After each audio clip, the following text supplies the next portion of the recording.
தேங்காய் லட்டு எப்படி செய்கிறதுன்னு வாங்க பார்க்கலாம். ஒரு வடைச்சட்டி அடுப்பில் வச்சுட்டு 2 ஸ்பூன் நெய், ஒரு தேங்காயை துருவி வச்சுருக்கேன். அதை வடைச்சட்டியில் போட்டு லைட்டாக பரட்டுன்னு பரட்டிக்கலாம். இப்போ ஒரு மிக்ஸி ஜார் எடுத்துகிட்டு நட்ஸு சேர்த்துக்கலாம். பேரிச்சம்பழம் ஒரு 5 சேர்த்துருக்கேன். நான் கொட்டையை எடுத்துகிட்டு உள்ளே இருக்க கொட்டையை எடுத்துகிட்டு பேரிச்சம்பழம் ஒரு 5 சேர்த்துருக்கேன். உலர் திராட்சை ஒரு 15 சேர்த்துட்டு இதையும் நல்லா மிக்சியில் ஒரு ஓட்டி எடுத்துகிட்டு வந்துட்டு அந்த தேங்காய் கூட அந்த தேங்காய் பூவு இருக்குது பார்த்தீங்களா, அது கூட சேர்த்து இதை அரைச்சி கிண்டிடலாம். இது உடம்புக்கு ரொம்ப நல்லது. ஒரு லட்டு எடுத்து சாப்பிட்டோம்னாவேவும் நம்மளுக்கு இதில் உடம்புக்கு தேவையான சக்தி எல்லாமே கிடைக்கும்.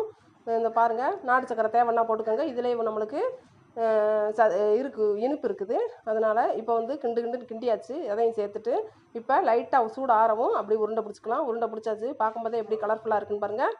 இதே மாதிரி ஒரு வாட்டி ட்ரை பண்ணி பாருங்கள். பிடிச்சிருந்தா லைக் பண்ணுங்கள், ஷேர் பண்ணுங்கள், சப்ஸ்கிரைப் பண்ணுங்கள். குழந்தைங்களுக்கெல்லாம் ஸ்நாக்ஸுக்கு இதை கொடுத்து விடலாம். விரும்பி சாப்பிடுவாங்க. எல்லாருக்குமே இது பிடிக்கும். அட்டகாசமான டேஸ்ட்டு.